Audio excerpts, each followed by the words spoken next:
they made an active choice to signal to whomever they were signaling that they weren't going to do anything. Now, I happen to believe that she would have been better on this than Trump, but I don't know what the point of litigating this is per se. But well, we're talking about kind of my criticisms of Hassan and how this. Every time Sam picks up the ball when Ethan's trying to talk about Hassan, brings it into more of a general conversation about like political analysis, and then Ethan's like, well, I mean, your analysis is spot on, but I'm really trying to talk about Hassan here.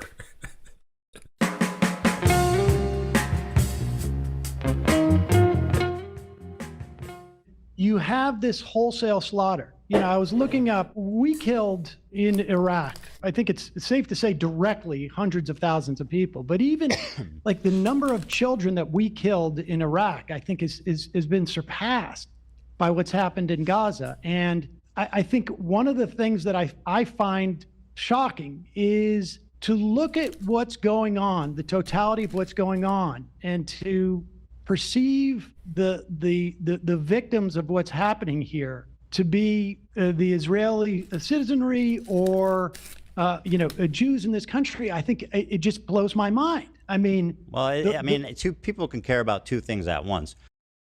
You idiot. If they're being like victimized in a separate situation because of their Jewish identity, that's a problem, don't you think?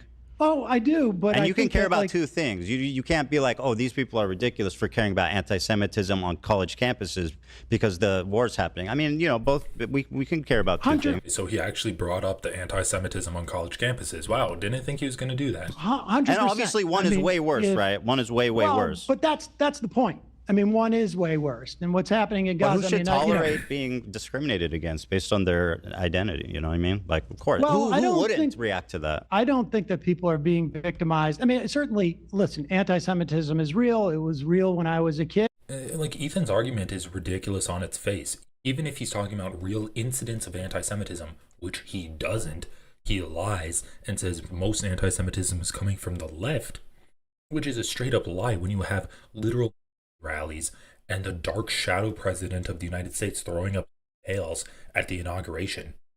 Lies and doesn't talk about what real anti-Semitism is.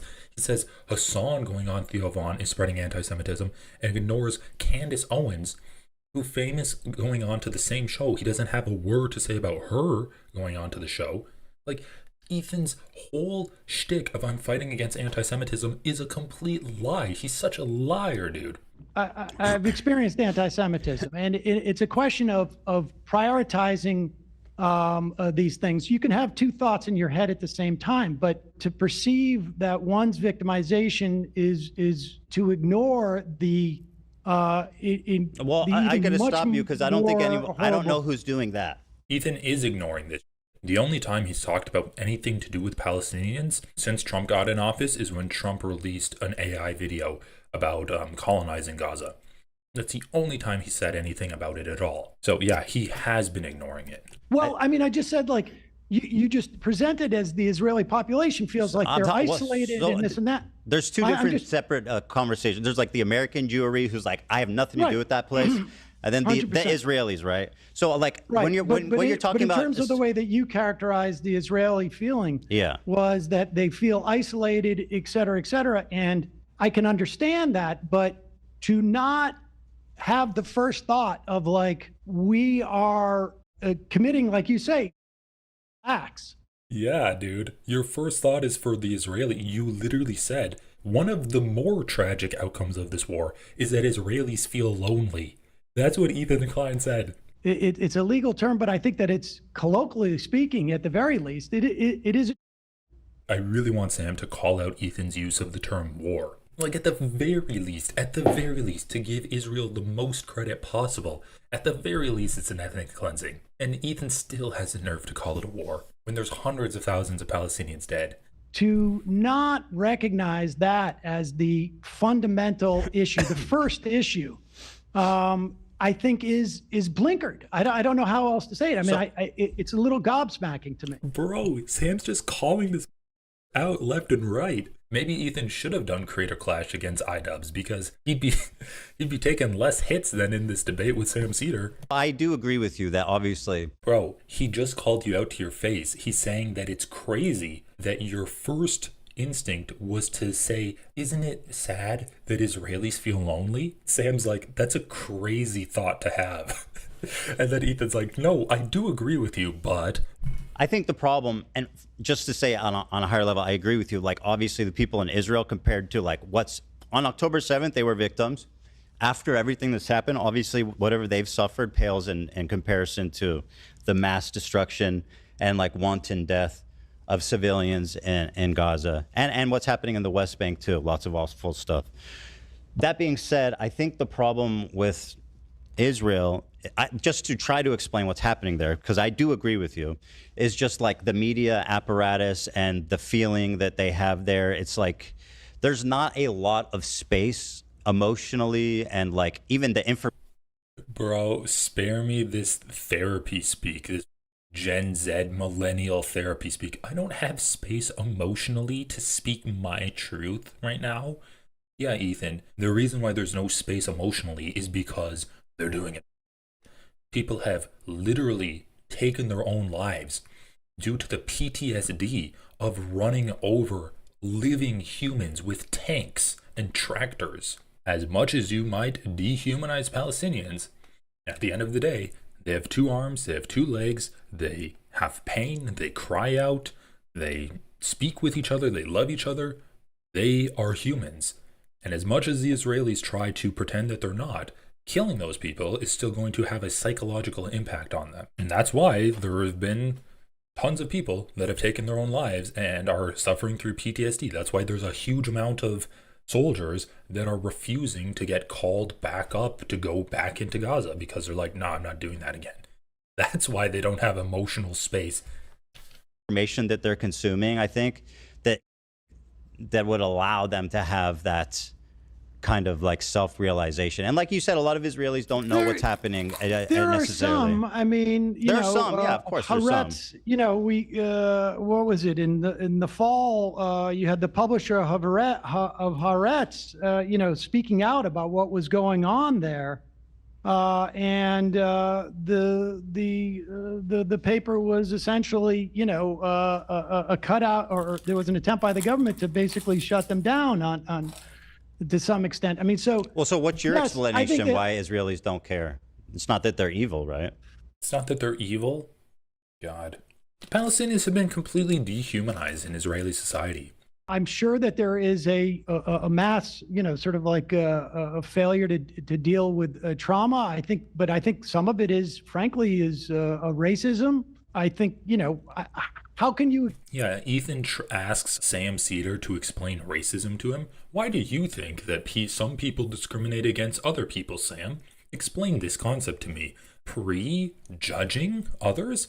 How can I explain how I just watched a clip of people at a Trump rally chanting USA, USA, to watching a video of people being, you know, taken into that prison in El Salvador and having their heads I mean, I don't know how I can explain that. He's like, okay, well, how do you explain the racism that Israelis have towards Palestinians? It's not that they're evil, right? And Sam's like, I don't know. Like, it's racism's been around for a long time. There are different factors that are at play. So I don't know how I could explain how the Israelis are able to the extent that they can see what's going on in Gaza, have that reaction. But I know that it's wrong. I'm not in a position to sort of like be able to psychoanalyze it beyond the sort of, you know, vague notions. Sure. But yeah, and I from agree. my perspective, Ethan asks Sam, well, why do you think Israelis are racist? Sam's like, I don't know. And Ethan's like, yeah, I agree. It's not really our place to ask that question. You literally just asked the question. You know, to me, it has shown, and, you know, I never identified myself as a Zionist as a kid or, you know, through the years, and I never identified myself as an anti-Zionist. I don't think I don't really care one way or another how I'm labeled. But to me, it shows a failure of that system of government that Israel has. It has been a failure in terms of keeping Jews safe, frankly. It seems to have been a massive failure. I mean, that's where I'm coming from with this, that I don't know if there is a psychological state that can justify this. In fact, I don't think there is. It's just an attempt to understand, not justify. Because I mean, it is what it is, right? Like it is the way that it is, and so that's for a reason. And it's just trying to explain it. So I agree with everything you're saying. But actually, one thing I want to pivot to and ask you about. Do you think that we should cut all aid to Israel? I think that'd be justifiable. Yeah. And well, we're talking about like military aid and stuff. Yeah, for sure. Israel can make their own bombs. Every if they need, like, they don't need American military. Yeah, I agree with you on that. I think they do need it. This is funny. This is another argument Ethan made with Hassan, where he's like, Hassan, you don't understand it. If America stopped military aid, then they'll just go to China or they'll go to Russia and get weapons from them. No, they're not going to do that.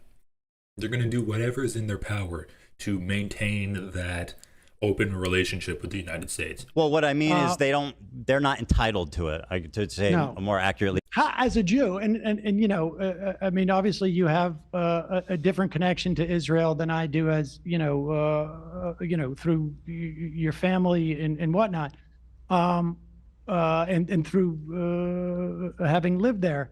I take such offense to what is being done ostensibly to protect me and my family and my ancestors and my progeny and all of it. I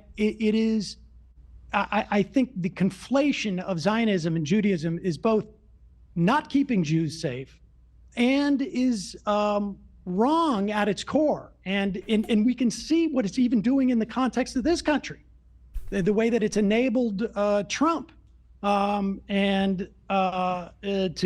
attack universities and to attack law firms and whatever. I'm so curious to see how Ethan takes this, because he 100%, without any shadow of a doubt, conflates Zionism and Judaism. He does that nonstop. Like, I'm so curious to see what Ethan has to say about this. Agree with that? Great. If not, I'm happy to discuss it with you.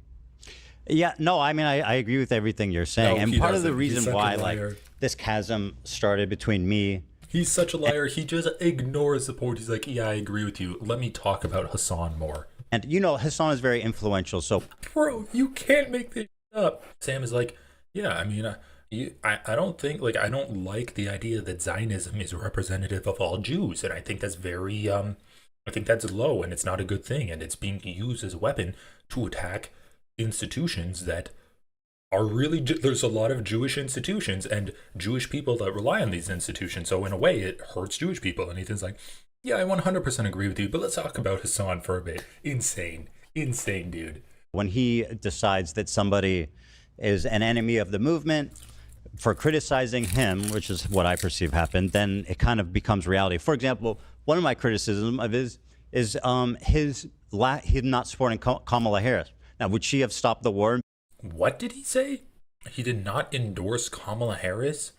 Bro, this man's mind is so cooked, he literally can't get Hassan's out of his mouth. Sam he asked him a very substantive question that gets to the heart of everything that Ethan Klein has been talking about, and he ignores it and says, well, Hassan didn't endorse Kamala Harris, and I have an issue with that.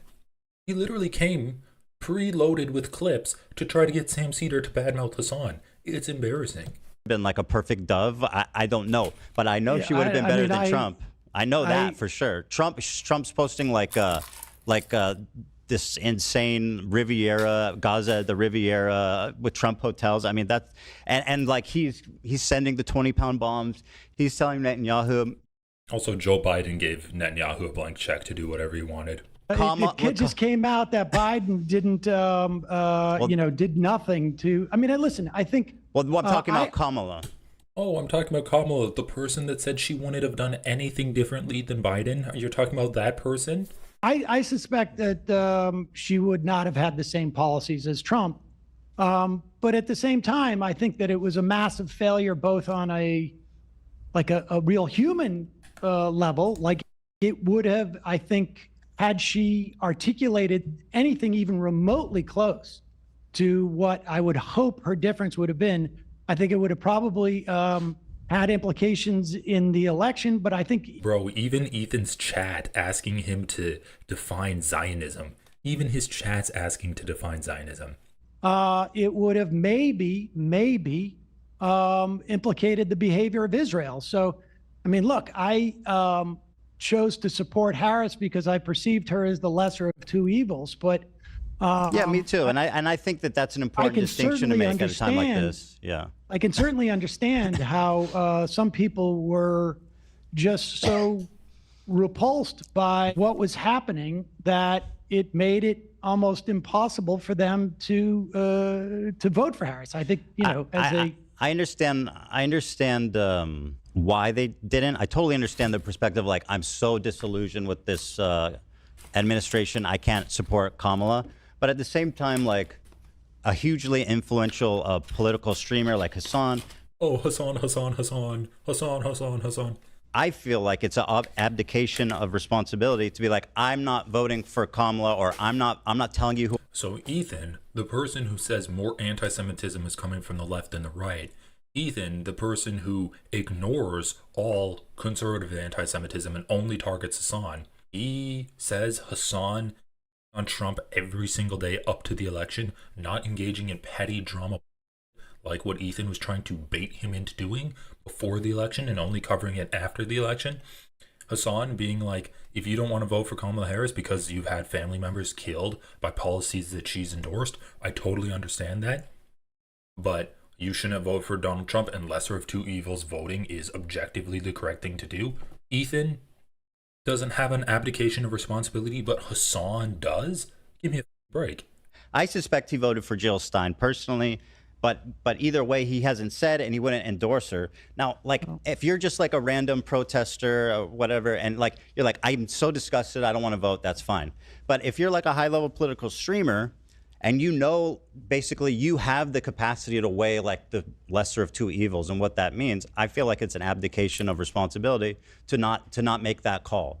I mean, I certainly have been critical of generally don't vote for the lesser of two evils, but I think, and certainly, in the run up to the 2016 election, I certainly, that was my perspective. But again, what the Biden administration was doing was so horrific that her inability to signal that there would be any change, I think sometimes you have to take this. This is exactly Hassan's point, and it's my point as well. Like, do I think lesser of two evils voting is the correct thing to do? Of course. But when one administration is doing it, you, the political candidate, need to change your positions to try to get voters. That's the point of withholding your endorsement, to try to get politicians to change their policies to get your endorsement. She didn't campaign well. She didn't campaign well enough. Face value. And I think there would be certainly, definitely other things. You would not be assaulting the government like Trump is. But, I think probably this is the first election in as long as I've been doing this, and I think it's been 5 elections now. I mean, I'm old, that I couldn't really condemn someone from taking that position based upon what we were seeing. I mean, it's not just some random person. I do, and I'll tell you why. Kamala it completely ignores every single thing that Sam Seder said. Harris wanted a ceasefire. She stated that. Trump said, finish them. For someone like Hassan, said, I want a ceasefire. I'm not voting for Biden. I'm not talking about Biden. No, I understand, but we found out that Biden, in fact, did nothing to bring that about. So, well, you can talk about Biden. I'm talking about Kamala Harris. Complete denial. She was in the same administration as him. She said, when asked if you would have done anything differently, she didn't say anything. And when asked about if she was going to do any different things on Israel and Palestine, she also didn't do anything.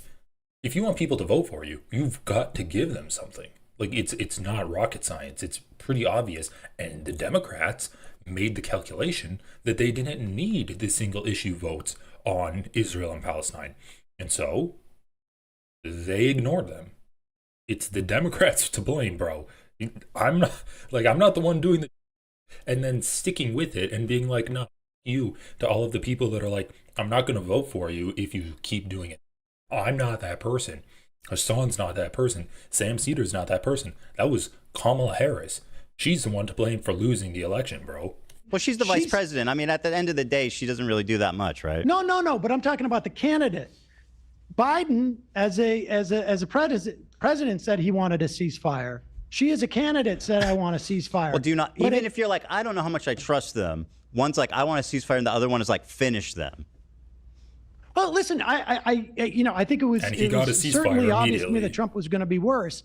But I think, like, if you're trying to get the candidate to show some indication of this, I can understand that. I mean, I wouldn't do it. I would disagree with it. But yeah, I get your point too. Like, ultimately, I understand why people wouldn't want to support them because of what they've seen, and like that, it feels like it also shows a tremendous amount of just like electoral malfeasance on her part. Thank you, bro. Sam is literally saying everything that I'm thinking. I pause it, I say it, and then I play it, and Sam says it. It's so good. It's so refreshing. It's so refreshing to watch an H3 podcast and have some clarity. Not people asking ChatGPT about whether 100 men would beat a gorilla or some dumb like that. But have some actual political analysis from someone who doesn't have their head up their own asshole. Thank you, Sam. Oh my God. They made an active choice to signal to whomever they were signaling that they weren't going to do anything. Now, I happen to believe that she would have been better on this than Trump, but they were making an active choice to do that. I mean, it was really electoral malfeasance on her part, in my opinion. I don't know what the point of litigating this is per se, but well, we're talking about kind of my criticisms of Hassan and how this. Every time Sam picks up the ball when Ethan's trying to talk about Hassan, brings it into more of a general conversation about like political analysis, and then Ethan's like, well, I mean, your analysis is spot on, but I'm really trying to talk about Hassan here. I honestly, like, yeah, you don't care. I know. I don't care. I don't. This is embarrassing, dude. We might have to watch the Bill Burr interview with Ethan after this, because this is like reminding me of it. That nervous energy of please like me, please like me, please like me, please like me that we're getting from Ethan is really reminiscent of that Bill Burr interview. No wonder Ethan hasn't really talked to anyone critical to him for a long time. I don't care. I don't. And why should you? I don't blame you. We talked about anti-Semitism, and you think that I don't want to put words in your mouth, right? But you seem to have conveyed that, compared to the destruction and everything happening. You weren't talking about anti-Semitism. You were talking about the feelings of Israelis. And you were saying, yeah, one of the more unfortunate and tragic outcomes of the war is that Israelis feel lonely. You weren't saying, oh, Jews are being harassed by people and conservatives are using Israel as an opportunity to like do Jewish conspiracy theories about how the media is controlled by Jews.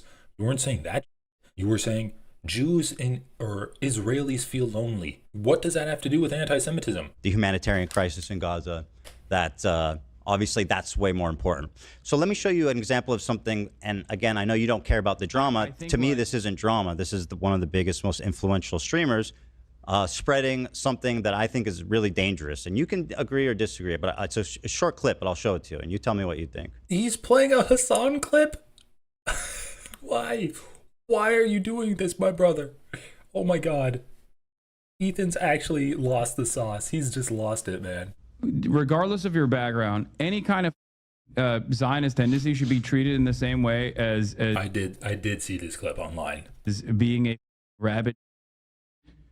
And you shouldn't even let someone be the local dog catcher as Felix was posting if they've ever exhibited any sort of like positive feelings about the state of Israel. I'm so serious about this. Now, by the way, he didn't misspeak. He doubled down on it. Yes. Bro, you're literally bringing, oh my God. Dude, just talk to Sam Seder. Why are you obsessed with Hassan? Now, just to recap, he says, anyone that's had positive feelings at any point about the state of Israel is that's not fit to be a dog walker. Hassan never said anyone who's ever had positive feelings about the state of Israel. He said anyone who has positive feelings about the state of Israel, and the assumption there is during the... And then Ethan also misquotes him and says, not fit to be a dog walker. It was a dog catcher. There's some hyperbole there, but that's putting it mildly. I mean, he says Zionism, and I'll tell you what I think is really... Sorry, I got to correct you. He says Zionism, and then he says, if you had positive feelings about the state of Israel at any point in your life. I got to tell you, if you look at what's happening right now, and you have positive feelings about Israel. He said at any point in your life, Sam, just to be clear about what he said. But I just think this is such a petty, like the idea that we're going to police. Hold on, let me respond. You want me to respond to this? No, I don't, like I say, I don't care about this, but if you're going to force me to respond to it, what Israel is doing right now is so far beyond the idea that someone says, any time in your life or not or whatnot. He's talking about Zionism, and frankly, I think it's very difficult for me to understand how someone could have positive feelings at this time. Now, you want to say in the past and what? Okay. Yeah. Like I say, I will grant you at any time in your life that is too broad a step. But wait, let me finish. Yeah.